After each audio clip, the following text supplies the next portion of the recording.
Philadelphia wore its November cold like an old gray coat, damp air creeping through the alleys, pressing against the stone bones of the city.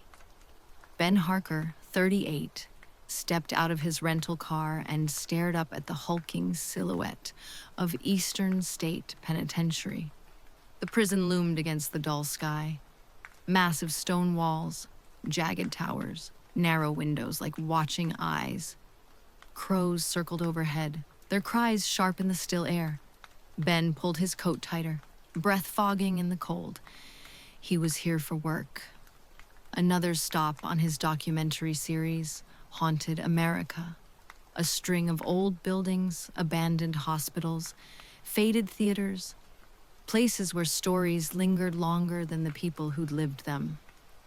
Now, the old penitentiary, once a model of isolation and reform, was his next subject.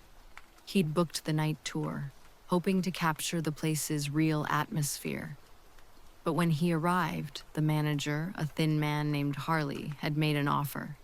"You're welcome to stay after hours, alone. We don't mind." Ben had raised an eyebrow. Alone? Perfect for footage. But Harley's smile didn't quite reach his eyes. "Just remember," he said softly, watching the darkening halls behind him. "Many things were locked away here. Not all of them stayed behind bars." Ben chuckled, brushing it off. "Ghost stories sell," he replied. "That's the whole idea." But as he unzipped his gear, camera, light rig, handheld recorder, a faint shiver crawled up his spine. The prison stood waiting. The last tour group was long gone. The massive front gates groaned shut behind him, the clang of iron echoing deep through the empty stone. Ben Harker stepped inside. The first thing Ben noticed was the silence. Not the kind of quiet that calms you. This silence had weight. It pressed on his chest, coiled around his ears, deep and listening. The giant front gate of Eastern State Penitentiary groaned shut behind him. The sound echoed for what felt like forever through the stone maze ahead. He stood alone in the central corridor, flashlight in one hand, camera in the other. The air smelled like old stone, iron, and mildew. Cold air, dead air. He turned on the camera. The red light blinked alive. "Night 1, Eastern State Penitentiary," he whispered to the lens. "Built in 1829, closed in 1971. Some say it's never really been empty." His footsteps echoed as he moved deeper into the prison. The halls stretched endlessly, tall and narrow, like ancient cathedrals made of stone and bone. Time had not been kind here. Cracks spiderwebbed along the walls, paint peeled like old skin. Thick iron doors, rusted, heavy, lined both sides. Each door had a narrow slot at eye level. Some hung open, others were bolted shut. Ben paused at one. Inside was a tiny cell, barely large enough to lie down in, a rusted cot, a cracked toilet, stone walls so thick they seemed to muffle even thought. He whispered into his mic. Solitary. Prisoners lived in complete darkness for years. No sound, no light, just themselves and their thoughts. As he moved forward, a cold wind seemed to drift past him, though no windows were open. He shivered, zipped up his jacket tighter. Further down, the corridor forked. One hallway was darker, narrower. The flashlight flickered. Ben hesitated, then took the left turn.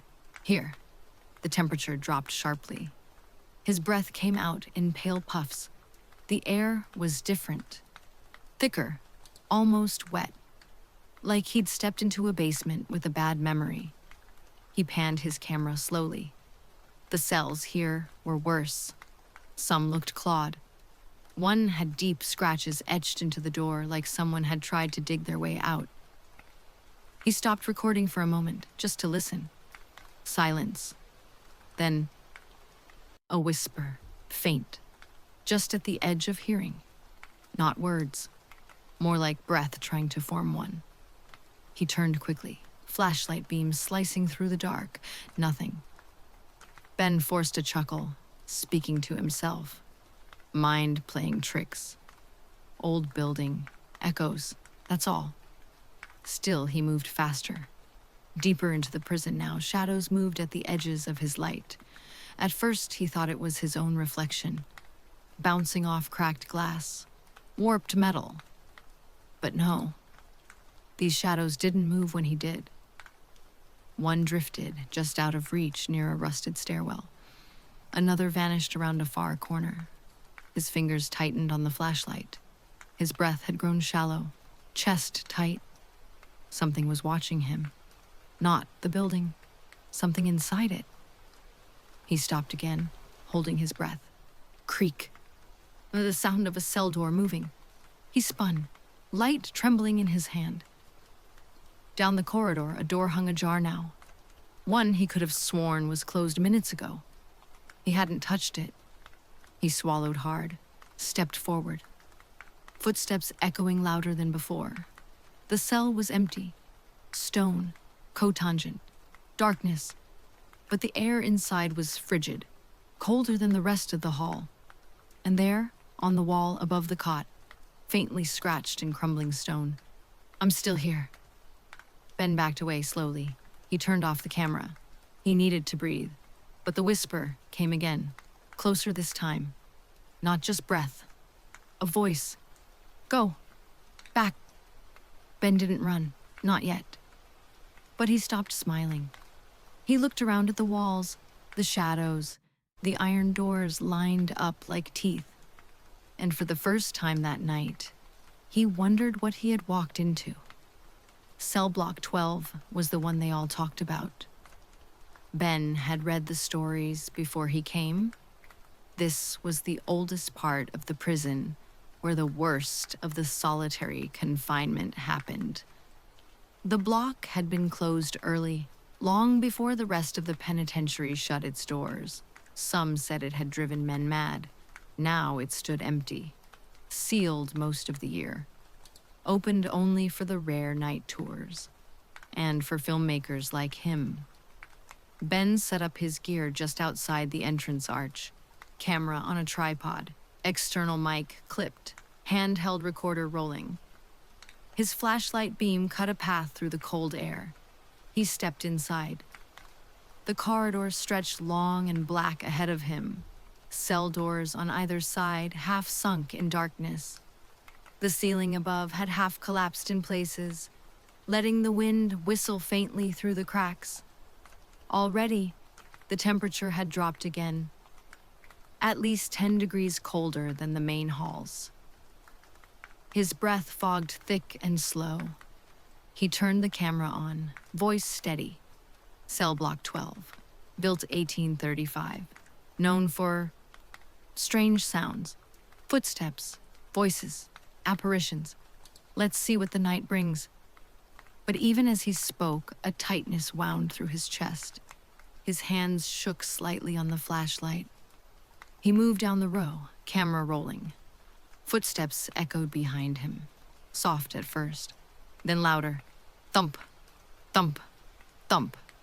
Measured heavy steps from the level above. He stopped, listened. The old cell block above was sealed. No one was supposed to be there, still. The footsteps paced, slow and steady. Ben looked up. Nothing but cracked ceiling beams and shadow. He forced a breath. Old stone. Echoes, he said aloud, but his voice sounded thin, unconvincing. He raised the recorder, clicked playback. The static hissed, then voices. Low, broken, not quite words. A mumble that grew clearer with each repeat.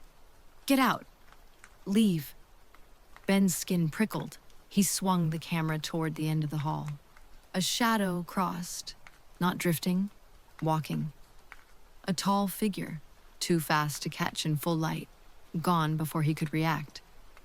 Ben's laugh came rough, nervous. It's just an old place. But the camera began to glitch. static lines cutting the feed.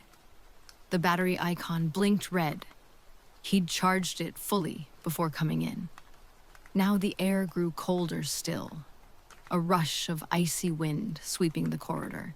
His hands stiffened, his breath fogged in ragged bursts. The sense of being watched was sharp now, almost physical, as if something stood in the doorway behind him, just out of reach, just at the corner of his eye. Ben's nerves were tightening fast. He gripped the flashlight harder. The walls seemed closer, pressing in. The old prison wasn't empty. Not tonight. The corridor ahead yawned into deeper black, the cold thickening with every step. The beam from Ben's flashlight had grown weak, the cone of light too narrow to push back the shadows properly now. He had almost turned back. Almost, when something caught his eye. A door, an old iron cell door, crooked in its frame, sat slightly ajar. Just barely. Ben stopped dead in his tracks. Cell 33. He checked his notes. It had been listed in the archives. A curiosity. A door sealed shut for decades. Warped hinges, doesn't move, leave closed. But here it was. Open. The opening was only a few inches wide, but the air leaking through was different. Not just cold. Dead cold. Like ice water had been poured through the cracks. Ben hesitated. Everything in his chest said no.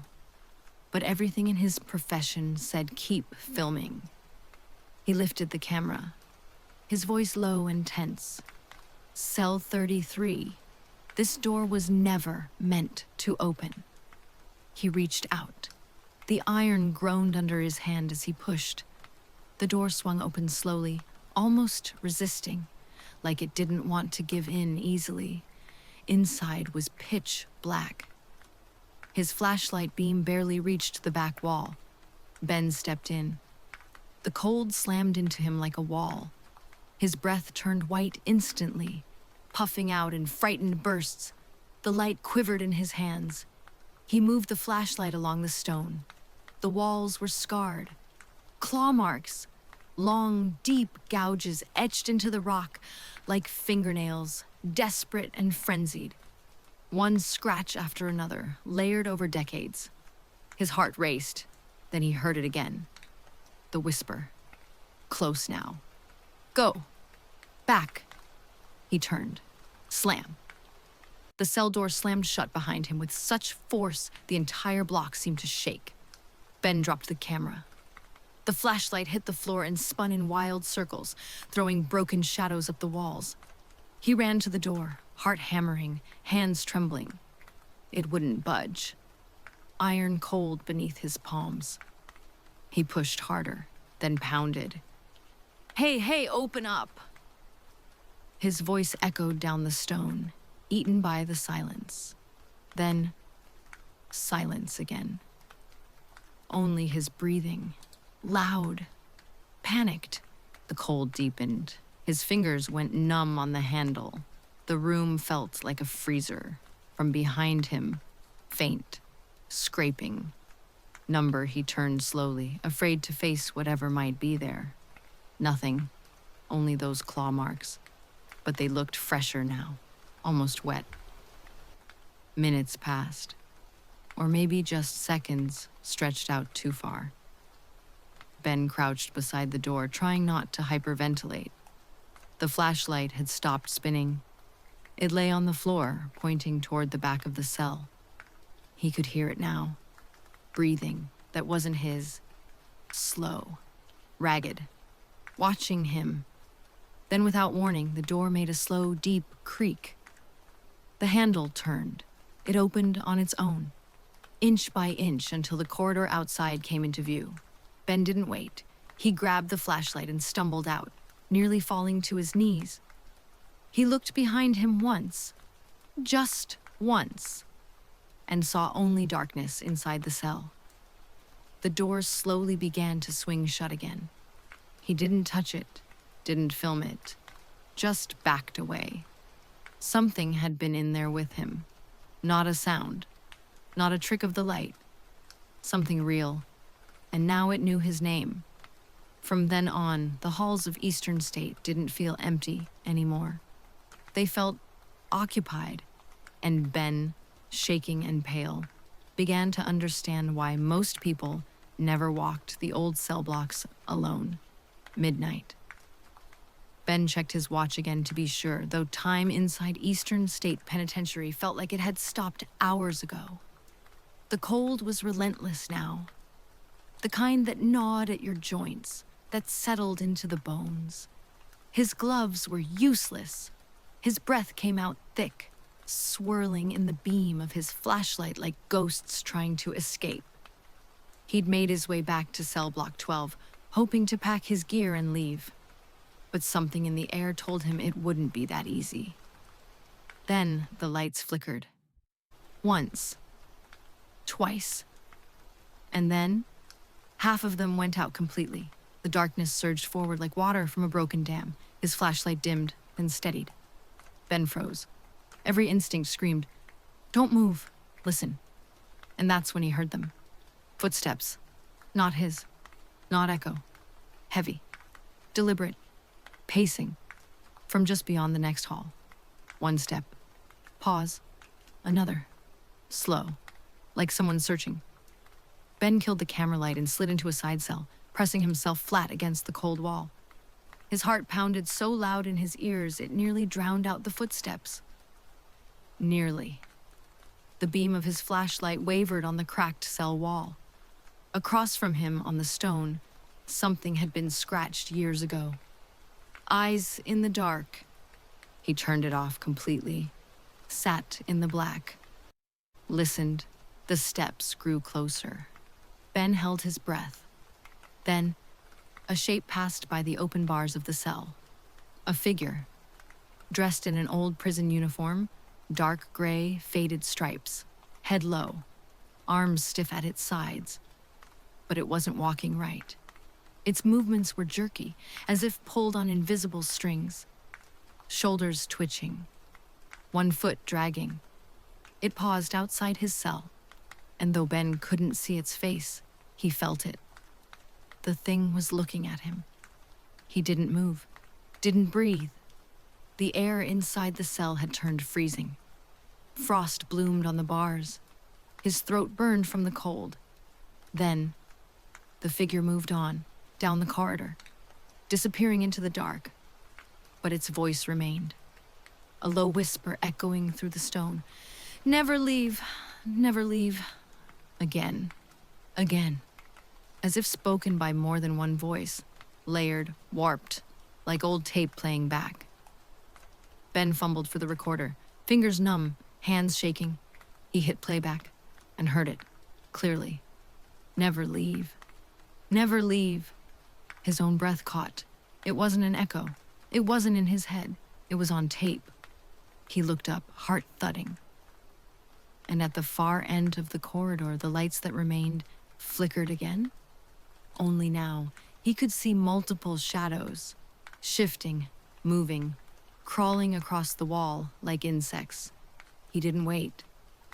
Ben grabbed his gear with trembling hands, leaving the tripod behind. He didn't care anymore. Something in this place had seen him, had followed him, and now it was getting closer. The whispers were growing, louder now, like the voices were coming from within the walls. "Never leave. He's here. He's ours." That was enough. He didn't say another word. Just turned and ran. His boots pounded across the stone floor, echoing like gunshots in the stillness. His flashlight flickered again, but he kept going, breath ragged, chest tight. As he passed the last row of cells, one door creaked open on its own, another slammed shut behind him. And far back down the hallway, in the darkness he was leaving behind, something laughed, low, broken, human, but not. When Ben reached the main entrance, his hands shook too hard to find the keys. He pressed his back against the gate, gasping, heart pounding. He didn't know what had followed him through that place, But it wasn't just a building anymore. It was alive, and it didn't want him to leave. Ben didn't waste another second. He ran down the cold, crumbling corridors of Eastern State Penitentiary, the stone walls closing in on both sides. His breath came ragged, plumes of white in the freezing dark. His boots echoed off the floor, loud and frantic. He had to get out, but something was wrong. The halls were longer than before, twisting, bending in ways that made no sense. He swore he'd passed this row of empty cells already, but now it stretched on and on, as if the building itself were shifting beneath his feet, turning him around, trapping him. The air had changed too, thicker now, humid and heavy, clinging to his skin. And beneath the old stone smell of dust and rot was something new. The sharp, metallic scent of blood, iron, damp and sour. It filled his mouth, his nose, making him gag as he sprinted forward. Up ahead, shadows, figures, vague shapes just beyond the reach of his flickering flashlight, dressed in tattered stripes, old inmate uniforms, faces blurred by dark. They stood still at first, then shifted. One turned, another stepped forward. Then they all began to move, toward him. Ben pushed harder, lungs burning, forcing his legs to keep going. He rounded a corner. Slam! A heavy cell door crashed shut behind him, then another. The sound echoed down the corridor like gunshots, one after another, chasing him through the halls, his heart jackhammered in his chest, his vision blurred. And then, cold hands gripped his shoulder, tight, freezing, fingers digging into his coat, unseen but there. He spun, swinging the flashlight wildly, but no one was there. No one, just the dead air, thick with whispers. He ran on, desperate now, panic overtaking reason. Finally, the outline of the main gate appeared through the gloom, but the heavy iron door was shut, locked. Ben threw himself against it, pounding with both fists. "Hey, open it! Let me out!" His voice cracked, echoing through the dark. Somewhere outside in the cold night air, a light flicked on. A shadow moved. Harley, the manager, appeared on the other side of the gate, eyes wide with surprise. He hurried to the controls, keys jangling. The lock groaned, metal grinding. Then the door opened an inch, then two. Ben shoved it wide and stumbled out into the night, collapsing to his knees on the frozen pavement. His breath came in great, ragged gasps. Sweat poured down his face despite the cold. He looked up at Harley, eyes wild. "I'm not going back in," he managed, voice hoarse. "Ever." Harley didn't argue. He only nodded, as if he'd heard it before. Weeks later, Ben sat alone in his dark editing suite, the glow of the screen casting pale light across his face. The footage from Eastern State Penitentiary was nearly finished. He'd almost stopped working on it. Too many nights of bad dreams.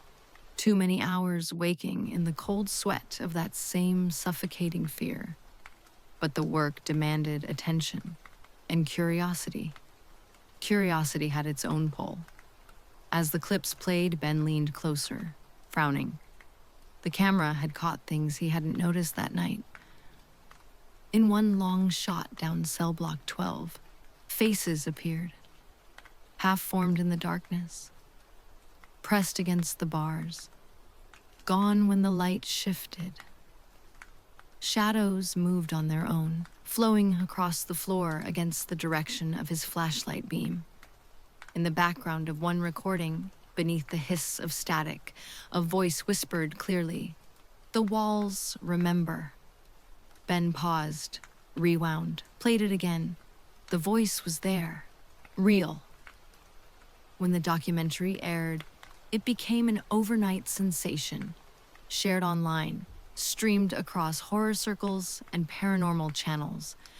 Audiences called it the most convincing haunted footage ever captured. But Ben refused the interviews. He turned down new offers for filming alone. Something about the prison had followed him home. The cold still seeped through his apartment walls some nights. And when the lights flickered, when the floor creaked at midnight, he would find himself staring at the dark corners of the room, heart pounding. On his desk, the old handheld recorder sat in its dock, silent. Then one night, without warning, it turned on by itself. From the speaker, faint and distant, "You'll come back."